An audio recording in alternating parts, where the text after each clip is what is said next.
Faculty, north campus Delhi university. तो मुझे बहुत सारे जूनियर्स लोग पूछ रहे थे कि इस बार जो यूजी पीजी के लिए कॉलेज में जैसे यूनिवर्सिटीज़ में एनरोलमेंट लेने के लिए जो फ्यूसेट है उसके लिए मतलब क्या क्या करना होता है, बहुत लोग पूछ रहे थे। तो उनमें से today I am with some of the brothers from Delhi university. उन लोग से हम बात करेंगे कि क्या है क्या नहीं है, और आई लेट यू नो। तो सबसे पहले मेरा ये क्वेश्चन रहेगा कि आप में से कोई मुझे ये बता देना कि फ्यूसेट का मीनिंग क्या है, मतलब इसमें क्या है, मतलब क्या है इसमें।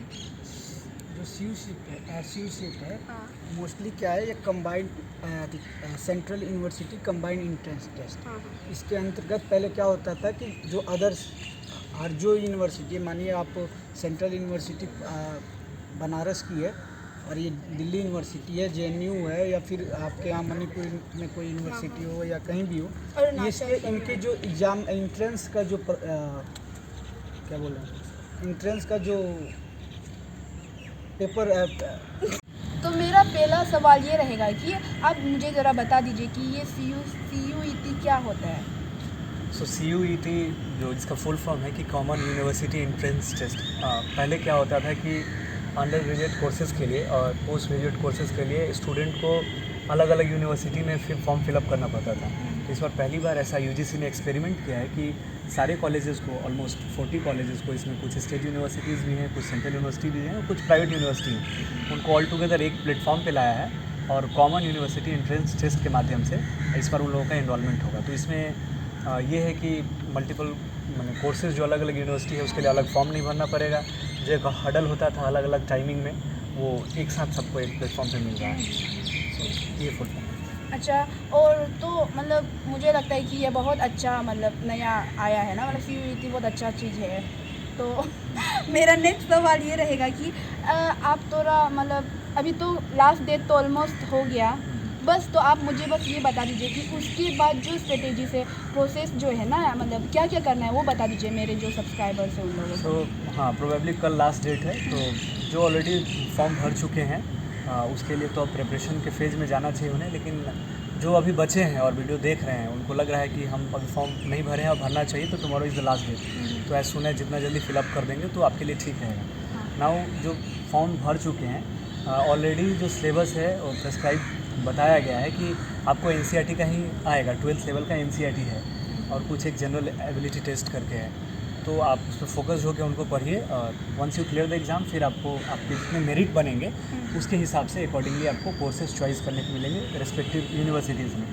सपोज़ आपने लैंग्वेज के लिए एग्ज़ाम दिया, अरबिक के लिए, तो आपने अरबिक में जिस यूनिवर्सिटी को चुना है और आपका मेरिट बनता है कि JNU में अरबिक डिपार्टमेंट आपका 87 आया, कहीं कुछ और गया, तो अकॉर्डिंगली आपका एडमिशन के लिए वहाँ से कॉल आएगा और आप क्राइटेरिया फुलफिल करते हैं तो एडमिशन हो जाएगा। सो आप प्रिपरेशन के मोड में जाना चाहिए। और मतलब भैया ऐसा है कि मेरा जो जूनियर्स है ना, मतलब जैसे कि बहुत सारे जूनियर्स होते हैं मेरे जो जगह के, अरुणाचल के जो मतलब जूनियर्स है, बहुत लोगों ने मुझे बोल रहे कि मतलब आप लोग का तो बहुत सही था, आप लोग ने मेरिट बेसिस में घुस गया, अब मतलब हमें तो एंट्रेंस देना होगा, बहुत तकलीफ होगा। तो आप मुझे थोड़ा बता दीजिए कि बेनिफिट्स क्या है इसका, ये बेनिफिट्स और मतलब मेरिट्स एंड डिमेरिट्स बता दीजिए इसमें। ऑफकोर्स। सो पहली समस्या तो ये है कि जैसे बहुत सारे बच्चे कुछ सेंट्रल यूनिवर्सिटी, कुछ प्राइवेट स्कूल से आते हैं, कुछ गवर्नमेंट स्कूल से आते हैं। तो कई बार ऐसा होता है कि जैसे बिहार से जो बच्चे आ रहे हैं तो उनके वो जब 12th पास करते हैं तो बहुत हाई परसेंटेज बन नहीं पाता है, तो उसके कारण वो डिप्राइव हो जाते थे दिल्ली ऐसे यूनिवर्सिटीज़ में पढ़ने में जहाँ 99% कटअप जा रहा है कॉमर्स के लिए या इंग्लिश ऑनर्स के लिए या साइकोलॉजी के लिए, तो हाई कटअप्स को मीट नहीं कर पाते थे। तो उनके लिए इक्वल अपॉर्चुनिटी है कि आप थ्रू एंट्रेंस आएंगे तो आपका जैसा प्रिपरेशन रहेगा उस बेस पर आपको इवैल्यूएट किया जाएगा, तो उन बच्चों के लिए फ़ायदा है।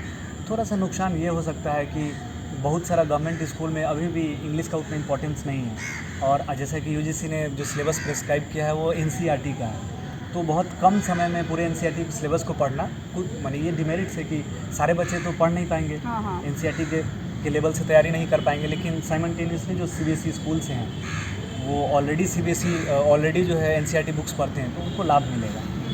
सो एट द सेम टाइम कुछ के लिए बेनिफिट्स हैं, कुछ नुकसान है, लेकिन ये है कि एक इक्वल अपॉर्चुनिटी सबको मिला है कम्पीट करने के लिए। जो पहले दिल्ली ऐसी यूनिवर्सिटी में जैसे हम लोग भी प्रिविलेज रहे हैं कि we got the high percentage और हमको बहुत आसानी से एडमिशन मिल गया, लेकिन हमारे साथ जो बच्चे कम परसेंटेज मार्क्स लाए हैं, उनका रिटेंशन पावर कुछ भी हो, पढ़ने का इच्छा कुछ भी हो, लेकिन उनको एडमिशन नहीं मिला है। तो इस बार एक बराबर का चांसेस मिलेगा। मतलब बेसिकली यही है कि मतलब बोर्ड में हमें जो मार्क्स मिलते हैं उसमें अभी वो डिसाइड नहीं करेगा ना ये DU के लिए। हाँ, क्योंकि सारे जगह का स्टेट का जो इवैल्यूएशन का तरीका वो अलग अलग होता है। प्राइवेट यूनिवर्सिटी ज़्यादा मार्क्स देते हैं कंपेरेटिवली स्टेट यूनिवर्सिटी में, ऐसा एक नोशन भी है और सच्चाई भी है। और एक और अच्छी बात ये है कि कई भाषा में एग्ज़ाम हो रहा है, मैंने आई थिंक 12 या 13 इंडियन लैंग्वेजेस में एग्ज़ाम हो रहा है। तो जो आप सपोज़ कीजिए जिसका इंग्लिश में कमांड भी नहीं है और इंग्लिश समझते हैं एकेडमिक लैंग्वेजेस के लिए, तो उनको भी लाभ मिलेगा। तो ठीक है। सेकेंड चीज़ इसमें है कि जैसे कि आप किसी अदर स्टेट में हो तो स्टेट बोर्ड है, वो बोर्ड जो है वो मार्किंग जो करता है वो कहीं हाई और कहीं लो हो जाता है। मानिए आपने साउथ के तरफ के किसी स्टेट का मार्किंग देंगे तो 96, 97 एवरेज होता है, और बिहार के तरफ 74, 75, अरुणाचल के तरफ जो सेंट्रल गवर्नमेंट का जो मार्किंग होता है वो एवरेज हो जाता है। तो उसमें क्या होता है कि एक जगह के बच्चे कहीं ज़्यादा आ जाते हैं, तो आरोप हमेशा से लगता रहा है कि इंट्रेंस में जो है पार्शलिटी होता है। तो इससे बचने का मौका मिलेगा और इक्वल अपॉर्चुनिटी मिलेगी इंट्रेंस के बेस पे कि आपकी जितनी मेरिट बन रहा है आपको इस हिसाब से यूनिवर्सिटी या कॉलेज आपको मिलेगा। और रिसेंट में ऐसा ब्लेम भी आया दिल्ली यूनिवर्सिटी के ऊपर कि जो केरला से बच्चे आते हैं, तो आपने सुना होगा कि केरला जिहाद करके भी इस तरह का टर्म फॉर्मुलेट किया गया। तो ये है कि हाई परसेंटेज लेके आते हैं और नॉर्थ कैंपसेस में उनका पेनिट्रेशन बहुत ज़्यादा है, बहुत आसानी से दूसरे बच्चे लोग को तो जगह ही नहीं मिले, पूरा केरला के लोग ही वो। तो मैंने एक ऐसा स्टैंडर्ड प्रोसीजर हो कि एग्ज़ाम के थ्रू आप आइए और उसके हिसाब से इवेल्युएट करके एडमिशन लीजिए, तो एक फेयर क्योंकि चांसेस भैया मतलब लाइक तो इससे हम ये कंक्लूड कर सकते हैं कि लाइक दिल्ली यूनिवर्सिटी से सेंट्रल यूनिवर्सिटी है, तो हम मतलब ऐसे मतलब चाहेंगे कि हर कंट्री के अलग अलग हिस्सा से सब बच्चे को मिले ना मौका, नॉट ओनली फ्रॉम मतलब पर्टिकुलर रीजन से ही नहीं मिले। ठीक है, तो बहुत इंक्लूसिव हमारा कैंपस बन पाएगा। और दूसरा जो एलिमेंट है कि अब जैसे कुछ बच्चे JNU के लिए फॉर्म डाल रहे हैं, तो उसका फॉर्म कभी किसी महीने में आ रहा है, 1 महीने बाद DU का आ रहा है, 1 महीने बाद BHU का आ रहा है, उसके स्टेट यूनिवर्सिटी का बाद में आ रहा है। तो बहुत हशल होता था एक प्रिपरेशन करने में, कन्फ्यूजन्स होता था कि कहाँ क्या कोर्सेज है पता नहीं। अब एक पोर्टल पे एक फेयर प्राइस में कि जो भी है 500 समथिंग या 600, 700 में हम कई सारा कॉलेजेस को फॉर्म फिल कर रहे हैं और अलग अलग कोर्सेज़ को भी अप्लाई कर रहे हैं। तो स्टूडेंट्स के लिए ठीक है कि परेशान नहीं है। अच्छा, ठीक है। तो आप लोग में से कोई बता सकेगा कि मतलब सिलेबस बता सकेगा? सिलेबस तो ऑलरेडी प्रेस्क्राइब्ड है कि NCERT की जो 12th लेवल की सिलेबस है और थोड़ा जनरल अवेयरनेस जो करंट अफेयर्स में है, इंग्लिश की थोड़ी बेसिक्स ग्रामेटिकल जो है वो तो आउटलाइंड है सिलेबस। तो स्टूडेंट विजिट कर सकते हैं और वहाँ से CUET के वेबसाइट से।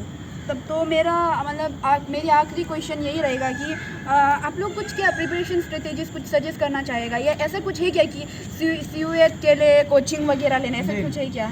ऐसा है कि बहुत सारे कोर्स के लोग जो सीनियर हैं वो अपना यूट्यूब के माध्यम से क्लासेस चला रहे हैं NCERT के सिलेबस को कि आप उसको पढ़ के आप compete कर सकते हैं। तो अब देखना पड़ेगा कि यूट्यूब पे बहुत सारे ट्यूटोरियल अवेलेबल हैं और हर कोर्सेज़ के लिए ऑलमोस्ट अवेलेबल है। मार्केट में इनफैक्ट CUET एंट्रेंस टेस्ट के नाम से कुछ बुक्स भी हैं।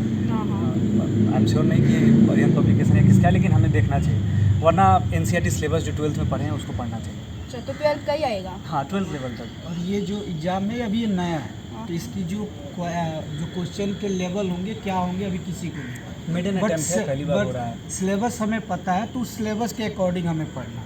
अच्छा, हाँ। उस सिलेबस के तो मतलब मेनली मतलब बहुत सारा बच्चा ऐसा भी होता है कि क्लास 12 में एंट्रेंस के लिए भी प्रिपेयर कर रहे होते हैं और उनका जो बोर्ड भी होता है, तो उन लोग के लिए भी एक तरफ से बहुत हेल्पफुल है, क्योंकि उनको मतलब अगर वो इतना मतलब तोड़ो है कि उसका जो NCERT बुक्स में अगर वो बहुत मतलब अच्छा से है, बेसिक कंसेप्ट है, तो मतलब वो मतलब एक तरफ से वो एंट्रेंस के लिए भी प्रिपेयर कर सकते हैं, उसके बाद DU जैसे बहुत बड़ा यूनिवर्सिटी में भी दाखिल हो सकता है। ये आप सही पॉइंट आउट की कि जो उसका सिलेबस है 12th का, उसी से मिलता जुलता सिलेबस है उसके एंट्रेंस का। पहले कई बार होता था कि एंट्रेंस का सिलेबस कहीं और आ रहा है और उसके स्कूल में पढ़ाया गया कुछ अलग है। आप इसको अलग अलग बोर्ड से भी देख सकते हैं, स्टेट बोर्ड से और इधर से। लेकिन अब है कि एक NCERT का स्टैंडर्ड सिलेबस है, इसमें भी कुछ तकलीफें हो सकती है जहाँ पे NCERT पढ़ाई नहीं होता है, लेकिन मोरओवर बहुत सारे बच्चों को लाभ मिलेगा। इसमें एक और फ़ायदा आपको मिलेगा कि जैसे कि अभी मानिए जो बच्चा कट ऑफ के माध्यम से दिल्ली यूनिवर्सिटी आ जाता है, उसका कई बच्चे होते थे जिनको एडमिशन नहीं मिलते थे, वापस चले जाते। इसमें क्या हुआ कि आपकी जो 42 कॉलेज यूनिवर्सिटीज़ है, से टाई अप है, तो उनमें कहीं ना कहीं मेरिट जो बनेगा वो किसी न किसी को यूनिवर्सिटी में आपको इनरोल कराएंगे।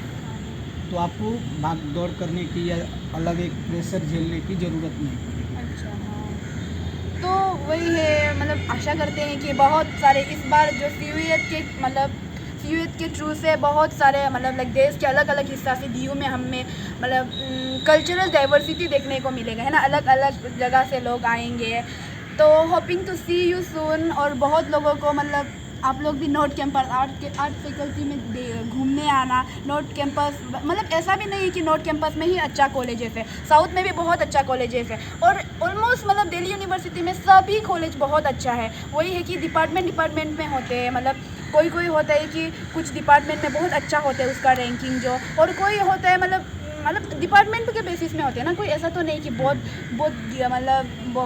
क्या बोलो वर्स्ट ग्रेड वाला का कैलिबर एक जैसा होता है। हाँ कैंपस कंपोजिशन में थोड़ा डिफरेंसेस आ जाता है नॉर्थ साउथ में, बट सब ठीक है। रिसोर्स इंफ्रास्ट्रक्चर वाइज हाँ, सिमिलैरिटीज़ है। तो इसे गलत फहमी भी मत रखिएगा कि नॉर्थ कैंपस में ही मुझे लेना है, और क्योंकि दिल्ली यूनिवर्सिटी ये भी गलत फहमी मत रखिएगा कि दिल्ली यूनिवर्सिटी में ही आना है, इससे भी अच्छी यूनिवर्सिटी हाँ। है और इस एग्ज़ाम के माध्यम से आपको अपॉर्चुनिटी मिल रहा है वहाँ जाने का।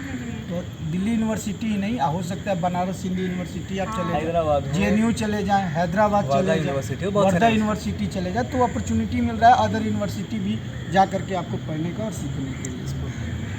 वही है। तो थैंक यू एवरीवन, क्योंकि आप लोगों ने मतलब इतना मतलब समय बिताया मेरे लिए, इतना मतलब बिजी शेड्यूल के कारण भी मेरे वीडियोस के लिए, मेरे सब्सक्राइबर्स को, मेरे जूनियर्स को ये वीडियो बहुत हेल्पफुल होगा।